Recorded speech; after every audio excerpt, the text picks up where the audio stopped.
एक लड़की की जिंदगी में सबसे बड़ा बदलाव तब आता है जब उसका रिश्ता किसी और घर से जुड़ता है। तब उस पर ना सिर्फ अपने मायके वालों को खुश करने की जिम्मेदारी होती है, पर ससुराल वालों का मान रखने का बोझ भी उसके कंधों पर आ जाता है। ऐसे में सिर्फ वो इतना चाहती है कि उसके ससुराल वाले उसे समझे और थोड़ा सा साथ दे दे। पर अफसोस, ऐसा कई लड़कियों के साथ नहीं हो पाता।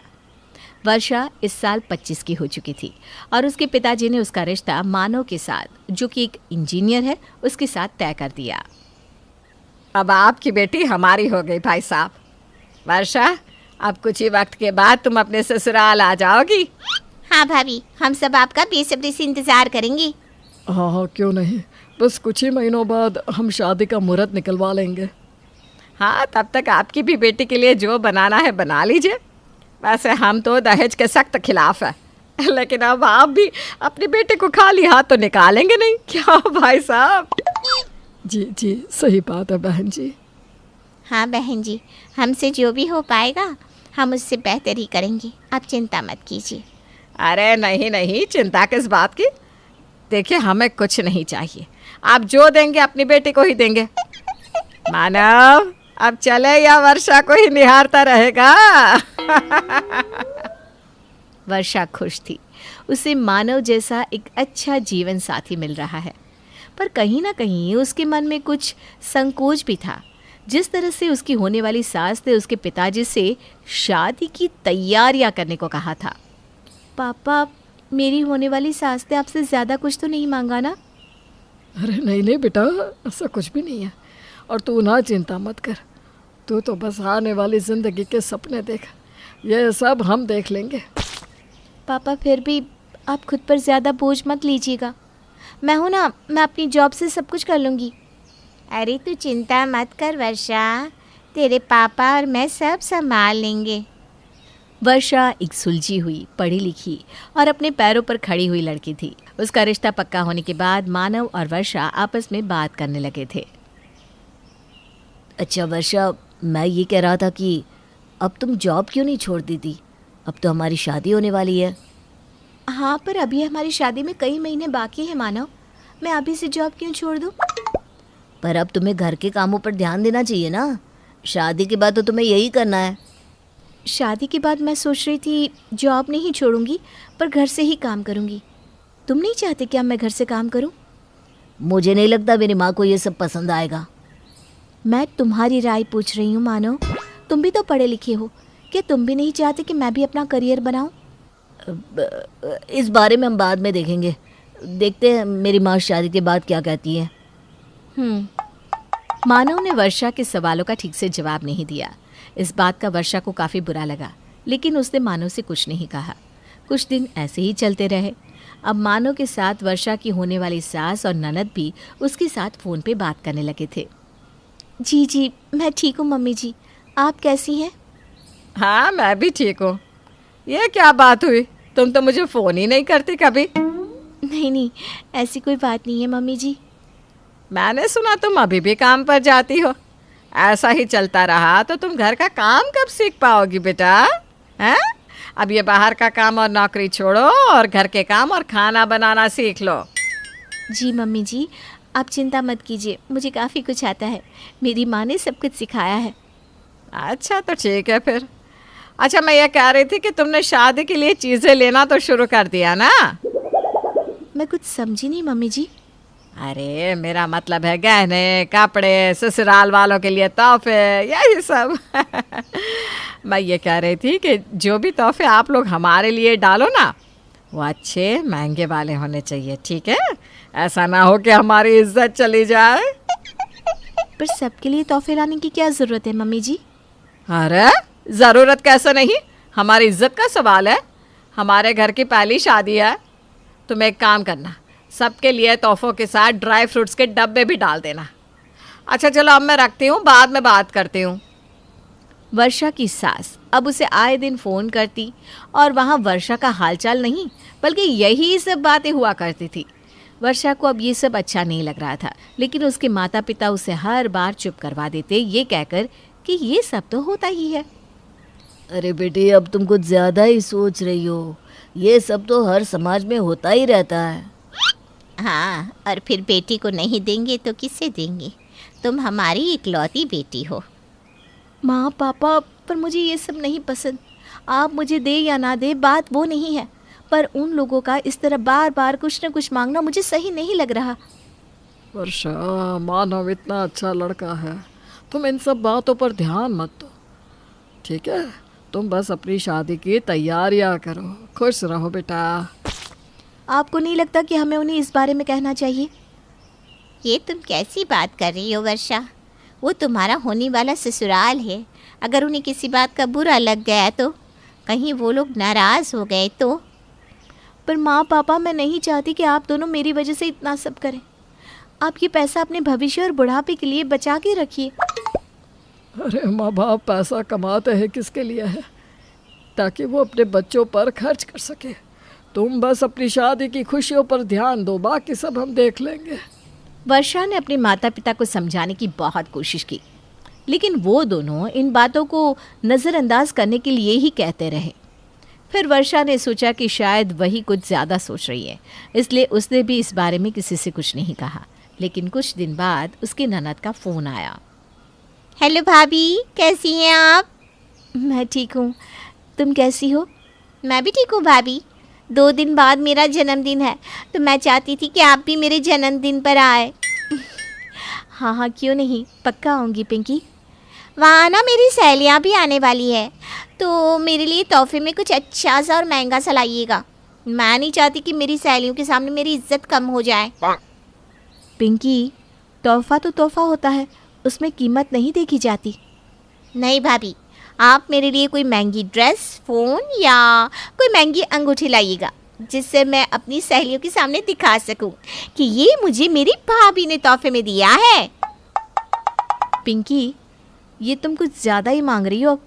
मैं तोहफा लाऊंगी, लेकिन इतना महंगा नहीं। मुझसे जो होगा वो मैं ले आऊँगी, ठीक है? नहीं भाभी, आप मेरे लिए अगर महंगा तोहफा नहीं लाई तो आपको मेरी पार्टी में आने की भी कोई ज़रूरत नहीं है। पिंकी, मेरी बात तो सुनो। लेकिन पिंकी फ़ोन काट देती है। वर्षा को पिंकी की बात सुनकर बहुत अजीब लग रहा था। उसे समझ में नहीं आ रहा था कि उसे क्या करना चाहिए। और जब उसने इस बारे में अपने माता पिता से बात की तो उन्होंने पिंकी के लिए एक नया फ़ोन ले दिया, जो वर्षा को बिल्कुल अच्छा नहीं लग रहा था। वर्षा को पहले दिन से अपने होने वाले ससुराल की कुछ बातें खटक रही थी, पर जैसे जैसे वक्त बीतता गया वैसे वैसे उनका बर्ताव और भी ज़्यादा शंकाजनक होता गया। और इस बार तो वर्षा की ननद पिंकी ने वर्षा से अपने जन्मदिन पर उसे महंगा मोबाइल देने को कह दिया। अरे पापा, आप कैसे कह रहे हैं कि ठीक है? और आप क्यों लाए पिंकी के लिए मोबाइल? अरे बेटा, वो तुम्हारी होने वाली ननद है, छोटी बहन जैसी है, क्या फ़र्क पड़ता है अगर मोबाइल दे दिया तो? हाँ बेटा, तुम पहली बार अपनी ननद के जन्मदिन पर अपने होने वाले ससुराल जा रही हो, ऐसे में खाली हाथ जाना अच्छा लगता है क्या? पर माँ, ये इतना महंगा मोबाइल, ये इतनी मिठाइयाँ, ये सब के लिए तोहफे, ये सब बहुत ज़्यादा है। अब मैं इस बारे में मानव से बात करूँ, शायद वो अपने घर वालों को समझा सके। नहीं नहीं वर्षा, ऐसा कुछ भी मत करना। हमने कहा ना सब ठीक है। अरे यह सब तो समाज में चलता ही रहता है, तुम चिंता मत करो। और आज अच्छे से तैयार होकर जाना अपनी ननद के जन्मदिन की पार्टी में। वर्षा चाहती थी कि वो इस बारे में मानव से बात करे, लेकिन उसके माता पिता ने उसे ऐसा करने से मना कर दिया। इसलिए वो भी इन सब बातों को नज़रअंदाज कर पार्टी में जाने के लिए तैयार हो गई। तैयार हो गई बेटा? देखिए, सारा सामान मैं कार में रखवा देती हूँ, तुम अपनी सास को दे देना, ठीक है? ठीक है माँ। और सुन, वहाँ कुछ भी उल्टा सीधा मत कह देना, ठीक है? पहली बार ससुराल में जा रही है तो सोच समझ कर सबसे बात करना। हाँ पापा, आप चिंता मत कीजिए, मैं सब संभाल लूँगी। मानव वर्षा को लेने आता है और दोनों साथ में पार्टी में जाते हैं। वर्षा के मन में तो था कि वो मानव से इस बारे में बात करे, लेकिन उसके माता पिता ने उसे ऐसा कुछ भी कहने से मना किया था, इसलिए वो चुप रही। मानव के साथ वो पार्टी में पहुंची जहाँ उनके काफ़ी सारे रिश्तेदार मौजूद थे। वर्षा, तुम जो सामान लाई हो सबसे पहले वो मम्मी को दिखा दो, ठीक है? जी ठीक है। मम्मी जी, ये सब तोहफे और पिंकी के लिए मोबाइल मम्मी पापा ने भेजा है, आप देख लीजिए। हाँ हाँ, ठीक ही लग रहा है, पर मिठाइयाँ थोड़ी सस्ती है। हमारे घर ना ऐसी मिठाइयाँ नहीं खाते। अगली बार अपनी मम्मी पापा से कहना कि ड्राई फ्रूट वाली मिठाइयाँ ही भेजे, ठीक है? ये तोहफे भी कुछ खास नहीं है, पर अब क्या कर सकते हैं, जो है सो है। कोई बात नहीं, इस बार तो रख लेती हूँ, लेकिन अगली बार ध्यान रखना बहू। जी मम्मी जी। जाओ ये मोबाइल अपनी ननद को दे दो, वो वहाँ अपनी सहेलियों के साथ खड़ी है। वर्षा पिंकी के लिए लाया मोबाइल लेकर उसे देने जाती है। Happy birthday Pinky. Thank you भाभी। आप मेरे लिए वो तोहफा लाई है ना जो मैंने कहा था? हाँ हाँ, ये लो तुम्हारा मोबाइल। अरे ये तो बहुत पुराना मॉडल है, मुझे तो नया वाला चाहिए था। नहीं पिंकी, ये भी काफ़ी नया मॉडल ही है और काफ़ी महंगा भी है। क्या भाभी, आप भी ना ऐसे सस्ती मोबाइल मैं यूज़ नहीं करती। आप पहली बार मेरे लिए तोहफा लाई हैं और वो भी इतना सस्ता। आपने तो मेरी सहेलियों के सामने मेरी नाक ही कटवा दी। अरे क्या हुआ, क्या बातें चल रही है ननद भाभी में? भैया देखिए ना भाभी मेरे लिए कैसा मोबाइल लेकर आई हैं, मुझे ये बिल्कुल पसंद नहीं आया। ऐसा नहीं कहते पिंकी, अभी रख ले, शादी में वर्षा तेरे लिए दूसरा मोबाइल ला देगी, ठीक है? ठीक है, आप कहते हैं तो मैं मान जाती हूँ। वर्षा को मानव की बात सुनकर हैरानी हुई कि मानव पिंकी को समझाने के बजाय उसे नया मोबाइल दिलाने की बात कर रहा था। ये मोबाइल काफ़ी महंगा है मानव, आपको पिंकी को समझाना चाहिए। अरे रहने दो ना, बच्ची है, धीरे धीरे समझ जाएगी। इतनी भी बच्ची नहीं है, अब 21 साल की है वो। अरे तुम्हारी ननद है, तुमसे मांगने का हक नहीं है क्या कुछ से? जहाँ प्यार होता है ना, वहाँ मांगने की ज़रूरत नहीं होती है मानव। और मैं शादी में पिंकी के लिए कोई मोबाइल नहीं लाऊंगी, मैं अभी से कह देती हूँ। अब तुम ये सब बातें छोड़ो, ये सब बातें तुम्हारे मम्मी पापा देख लेंगे और मेरी माँ। नहीं, मैं आज सब कुछ साफ कर देना चाहती हूँ कि मेरे मम्मी पापा आपकी कोई मांग पूरी नहीं करेंगे। अरे तुम ये सब बातें बड़ों पर छोड़ दो ना, वो ये सब देख लेंगे। नहीं, अब नहीं। कई महीनों से देख रही हूँ आपकी तरफ से कोई ना कोई मांग आती ही रहती है, कभी गहनों की, कभी तोहफों की, कभी कभी कुछ, कभी कुछ। अभी तक मैंने कुछ नहीं कहा क्योंकि मेरे मम्मी पापा के संस्कार बीच में आ रहे थे, पर अब और नहीं। वर्षा और मानव की बातों पर अब पार्टी में मौजूद सब लोगों का ध्यान चला गया था। इस सब को देखकर कावेरी बीच में आ जाती है। वर्षा, तुम्हें इतनी तमीज नहीं कि अपने होने वाले ससुराल में ऐसा बर्ताव करते हैं? अरे कैसे बदतमीजी से बात करियो अपने होने वाले पति और सास से। आप तमीज़ की बात ना ही करें तो बेहतर होगा। आप मुझे कह रही हैं? कौन अपनी होने वाली बहू के घर से आए तोहफों के बारे में ऐसा भला बुरा कहता है, बताइए तो। आपने अपनी बेटी को क्या तमीज़ सिखाई है कि भाभी से महंगे महंगे तोहफे लेते रहो? चुप रहो तुम, खबरदार जो तुमने मेरी बेटी के बारे में कुछ कहा तो। क्यों, अब आपको बुरा लग रहा है जब खुद की बेटी के बारे में कोई बोल रहा है तो? जब आप मुझे बोल रही थी कि काम छोड़ दो, घर का काम सीखो, खाना बनाओ, शादी के बाद यही करना है, तब आपको याद नहीं आया कि मैं भी किसी की बेटी हूँ? वर्षा तुम मेरी माँ से ऐसे बात नहीं कर सकती, समझी?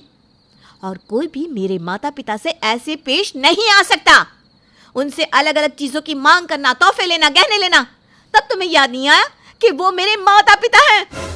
अरे ये तो सदियों से होता आया है, लड़की वालों को तो ये सब करना ही पड़ता है, कौन सी नई बात है इसमें? आज हमारा समाज बदल रहा है।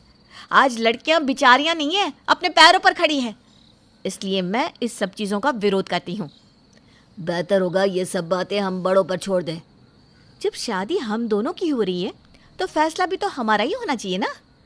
अच्छा हुआ कि मुझे मेरे होने वाले ससुराल की असलियत पहले ही पता चल गई। पता नहीं शादी के बाद और क्या क्या होता मेरे साथ, और कितना सब मांगते तुम मेरे माता पिता से। ये है आजकल की लड़कियां, देखो। जी, हम हैं आजकल की लड़कियां जो गलत को गलत कहने की हिम्मत रखती हैं, और इसीलिए मैं ये रिश्ता तोड़ती हूँ। नहीं करनी मुझे ऐसे परिवार में शादी जहाँ बहू बस मिलने वाला दहेज हो। तुम्हें क्या लगता है तुम रिश्ता तोड़ दोगी तो कौन करेगा तुमसे शादी? अगर आज समाज बदल रहा है तो कोई ना कोई ऐसा परिवार भी होगा जो बहू को घर की लक्ष्मी समझता हो, ना कि सामान। और आप मेरी चिंता मत कीजिए, अपनी कीजिए। आपका असली चेहरा देखने के बाद आपके बेटे से कौन शादी करेगा, इसकी चिंता कीजिए। मैं तो अपने पैरों पर खड़ी हूँ और मुझे गर्व है कि मैंने आज सही किया है। वर्षा की बात सुनने के बाद वहाँ पार्टी में खड़े सभी लोग ताली बजाने लगते हैं। वर्षा की हिम्मत को देखकर उस पार्टी में खड़ी हर लड़की को उस पर गर्व हो रहा था और एक प्रेरणा भी मिल रही थी कि गलत इंसान और परिवार में शादी करने से बेहतर है कि आप अपनी ज़िंदगी अपनी मर्जी से जिए।